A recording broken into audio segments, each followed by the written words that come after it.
Bom dia a todos e todas. Primeiro, agradecer aqui o convite à Fundação Oswaldo Cruz por estar aqui.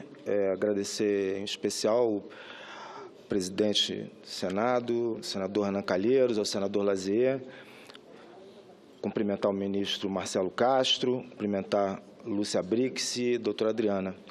Eu cumprimento com prazer, porque acho que nós estamos falando com muitos parceiros nossos, né? Sanofi Pasteur é um parceiro da Fiocruz, a Adriana, uma parceira que me possibilitou conhecê-la hoje. Eu estava no dia que nós recebemos a amostra lá e fizemos o exame na Fiocruz para comprovar a relação entre a microcefalia e a existência do vírus Zika no líquido amniótico de duas gestantes. Então, eu queria dizer que eu acho que muito do que temos aqui, o Ministério da Saúde, nós temos tentado trabalhar com parceria, isso que a gente vai tentar demonstrar de maneira rápida aqui. A primeira coisa que eu queria destacar antes da apresentação é que nós estamos lidando com um problema, do nosso ponto de vista da Fiocruz, extremamente complexo. Senador José Serra acabou de falar a questão do saneamento, do resíduo sólido, do cuidado com o resíduo sólido. Acho que são o problema urbano, que não é um problema somente brasileiro, né, das aglomerações urbanas, as questões da produção, dos modos de produção e consumo que geram um conjunto de resíduos que possibilitam criadores de mosquito. Ou seja, nós estamos lidando com um processo muito complexo, né, do ponto de vista da transmissibilidade desse vírus. E outra questão, nós não estamos falando somente do Zika, do vírus Zika. Nós estamos falando de chikungunya e estamos falando de dengue, principalmente. Portanto, nós estamos lidando com uma situação que nós classificamos como uma tríplice epidemia. E nós também classificamos essa situação da microcefalia, não somente como microcefalia, mas sim como já classificando como uma síndrome de Zika congênita, porque outras manifestações também passam a surgir e não podem ser surpresas para nós. E a gente só enfrenta isso com ciência, com ação do poder público, com ação da sociedade civil e ação individual. Quer dizer, é uma combinação perfeita que nós precisamos alcançar. Não tem outro modo de fazer isso. No nosso caso, principalmente ciência, e nós estamos falando de pesquisas e estudos. E hoje nós temos mais perguntas do que certezas. Essa é outra questão. Nós estamos trabalhando com um caminho de incerteza. Aí eu começo por ontem. Doutora Margarete Chan, a doutora Carissa Tchene, que estiveram na Fiocruz ontem, presidente da OMS, a diretora-geral da OMS, diretora da Organização Pan-Americana de Saúde, isso ficou claro. Ele já está propondo, inclusive, uma realização de um seminário na própria Fiocruz, um seminário internacional, para que nós possamos trazer especialistas do mundo inteiro aqui para discutir essa questão, que é a questão da humanidade. Então, nós estamos lidando com isso. E ela, efetivamente, elogiou muito. Eu vou começar pela Fiocruz, porque ela elogiou muito a Fiocruz, mas elogiou muito o Ministério da Saúde pelo modo como atuou nessa questão. Então, a minha contribuição vai ficar aí, a emergência de saúde pública. Eu não sei se eu posso passar aqui, tenho que pedir para passar os slides, né? Ah, tá. Então, pode passar, por favor, as contribuições que a gente tem. A primeira coisa, o ministro já colocou o contexto dessa declaração de emergência de saúde pública de importância internacional. O Ministério já havia feito isso ao nível nacional. E nós, na Fiocruz, tratamos isso, é essa contribuição que nós trazemos aqui, num plano de enfrentamento dessa questão, quando nós começamos a trabalhar com ela em novembro do ano passado, antes mesmo da declaração da emergência. Por favor, passar bem rápido as questões. E nesse enfrentamento, nós constituímos um gabinete de coordenação das ações da Fiocruz. Acho que, não sei se todos sabem, a Fiocruz está presente em 11 estados do país, tem mais de 10 unidades somente localizadas no Rio de Janeiro, de ensino, de pesquisa, de laboratórios, de assistência. Nós temos 2 unidades assistenciais, um hospital de infectologia e um hospital de saúde, exatamente de referência em saúde da mulher, criança e adolescente. Portanto, temos lá medicina fetal, genética, atendemos microcefalia já há algum tempo, né? Então, pode voltar, por favor? Então, nós traçamos o nosso plano nessas dimensões, na atenção, na vigilância, na questão do laboratório, no ensino, na mobilização social, em duas áreas que nós consideramos transversais, que é a pesquisa, o desenvolvimento e inovação, e na comunicação e informação. Vamos adiante. Na pesquisa de desenvolvimento tecnológico, dois destaques, né? Já falei a presença do vírus em líquido amniótico como um exemplo do que se pode fazer em relação a isso. A transmissão transplacentária também, como um outro achado importante que começa a localizar para nós e reduzir um pouco das incertezas que nós temos. Então, esses achados, pode passando, por favor, esses achados, como a detecção da presença do vírus Zika em saliva e urina, que tem um potencial de transmissão, mas a ser investigado, vão abrindo para nós, todos esses achados, várias outras perguntas a serem feitas e pesquisas que precisam ser desenvolvidas. Portanto, recursos a serem aplicados em pesquisa, em ciência. Ou seja, essa é a nossa necessidade. Vamos adiante? A mesma coisa com relação a esses estudos de longo prazo, que nós chamamos de estudo de coortes, acompanhando as gestantes e as crianças, porque nós precisamos saber as relações que estão estabelecidas aí. Existe um vírus? Existe, mas o que mais existe? Existem outros fatores individuais e coletivos que estão trazendo esse desfecho grave, que é a microcefalia, e outros desfechos menos graves, mas que são tão importantes quanto, como a questão do atingimento ao aparelho auditivo, ao aparelho ocular, outras malformações que nós já estamos começando a absorver, nós já tivemos a oportunidade de conversar isso com o Dr. Beltrame.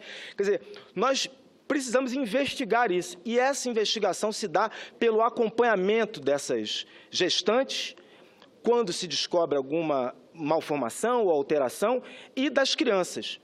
Até quando nós precisamos acompanhar essas crianças? Nós vamos precisar acompanhar essas crianças durante um tempo, para saber se elas vão apresentar outras alterações.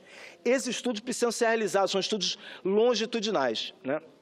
A mesma coisa precisa se fazer em relação à formação dos trabalhadores de saúde. Nesse exato momento, eu não estou aqui com o meu Zap ligado, mas tem uma pessoa me informando sobre um curso que nós abrimos junto com o Ministério da Saúde, com a Universidade Aberta do SUS, que foi aberta a inscrição no sábado. No sábado. Hoje, agora pela manhã, quando eu desci do avião, tinham 11 mil inscritos no curso para Zika, 14 mil inscritos no curso para chikungunya. Ou seja, há um interesse enorme dos profissionais de saúde serem capacitados para o enfrentamento dessa situação. Precisamos multiplicar isso. Com a doutora Margarete Chan, nós estamos falando. Esse curso ele vai ser reproduzido para a América Latina e para outros países. Nesse sentido, tem uma outra importância, senador Renan, é a importância do protagonismo do Brasil nessa área.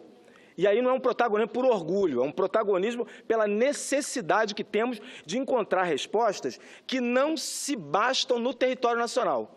A resposta que nós teremos que encontrar aqui, ela terá que ser encontrada para o conjunto. Ela não pode ser encontrada somente para o Rio de Janeiro, que é o meu estado, para Minas Gerais, ou para São Paulo, ou para o Brasil. Ela tem que ser encontrada para, pelo menos até agora, mais de 20 países que já estão com a presença do vírus, certamente, e com o caso de microcefalia. Falávamos agora de manhã do paradoxo que vinha sendo falado até ontem. A Colômbia até agora não tem casos, já tem um caso.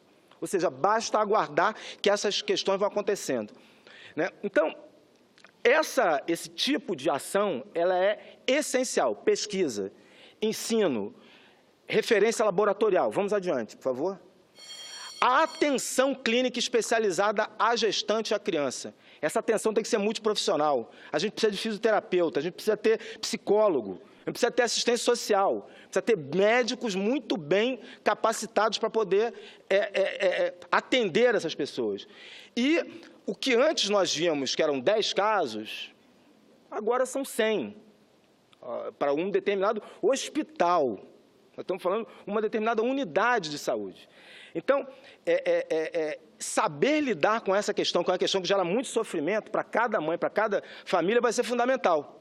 Então, essa atenção, ela vai precisar ter um conjunto de ações em muita colaboração com estados e municípios, porque o SUS é que vai atender. Quem vai atender é o SUS.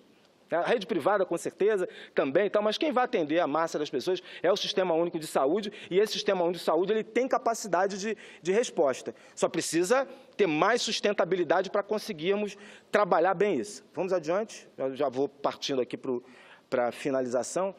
A outra questão é esse conhecimento da história natural das manifestações da doença. Pode passar. Esses estudos de coorte e as questões que estão apresentadas para nós, vamos dizer. Aí eu entro na última parte que o Senado colocou ali, dos meios para conter a propagação do mosquito.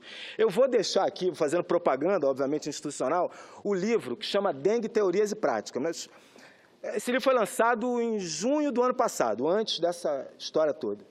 Aqui o senador estava me perguntando algumas coisas sobre a Aedes, tem alguns capítulos sobre a questão do mosquito Aedes aegypti e o Aedes albopictus também. Mas, na verdade, sobre a transmissão vetorial. Se os senhores e senhoras lerem esse livro, vão ver o quanto é complexo essa questão. Nós estamos falando de 8 séculos de registro de doenças similares à dengue transmitidas pelo Aedes. 8 séculos. Não estamos falando de uma coisa que nasceu ontem. Nós estamos falando de 133 países. Nós estamos falando de anos e anos de permanência desse vetor em muitos países. Ou seja, nós estamos falando de um mosquito que tem uma capacidade de adaptabilidade por ser doméstico e urbano, e com a urbanização desordenada que a gente tem no país. Ele se adaptou muito bem com mudanças climáticas que favorecem a sua criação. Ou seja, nós estamos falando de as estruturas morfológicas dele. Ele bate asas muito mais rápido do que o beija-flor. Só para dar um pequeno detalhe, tem um pesquisador nosso que filma mosquito. Ele fala, eu não consigo ter câmera para filmar ele parado no ar, porque não consegue captar. Ou seja, nós estamos falando de uma tecnologia natural, né, de transmissão. Então, nós estamos apresentando algumas o Giovannini, que está ali, ele organizou, como disse o ministro, um seminário internacional que eu pude participar sobre tecnologia de controle vetorial. Nós apresentamos. Essa aqui é a unidade dispersora do larvicida, que é um mecanismo muito simples. Falava antes com a senadora Vanessa sobre desenvolvida lá no Amazonas, copiada de um japonês, chama Takaoka, que você pega um baldinho, pincela ele com larvicida, o mosquito pousa nele, pousa na borda dele, ao pousar, a pata dele fica impregnada com esse larvicida, ele poliniza esse larvicida em outro criadouro. Então, nós estamos usando o próprio mosquito para combater ele mesmo. Ou seja, nós precisamos ter invenções. Vamos adiante. O projeto Wolbach, a bactéria que é introduzida no mosquito, que é passada de geração em geração e que, ao estar no mosquito, ela não permite que esse mosquito seja competente para transmitir dengue e já sabemos que também chikungunya e zika. Aí é um desenhozinho de um filme que vocês podem olhar, por favor, na nossa página na internet da Fiocruz.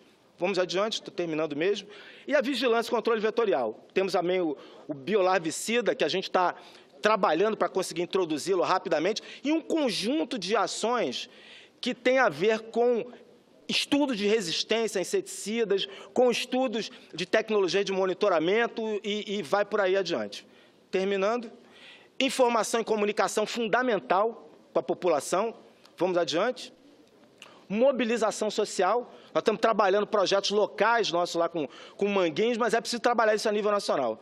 Então, nós estamos aí com uma lista de 1.400 rádios comunitárias para a gente poder trabalhar a mensagem que chega lá na dona de casa, que vai olhar para aquela questão de um modo diferenciado e outras questões também, né?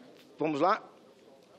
E, para terminar, a ideia de trabalhar essas questões a partir de projetos que a gente ganha escala maior com esses projetos. Eu diria que o principal deles aí é esse biorepositório, esse nome complicado aí, que tem a ver com que a gente ter no Brasil um conjunto de soros, de coletas de amostras biológicas, para a gente poder testar isso que todo mundo está falando, os testes sorológicos, os exames, para poder entender como é que esse vírus se comporta. E, para isso, pode passar?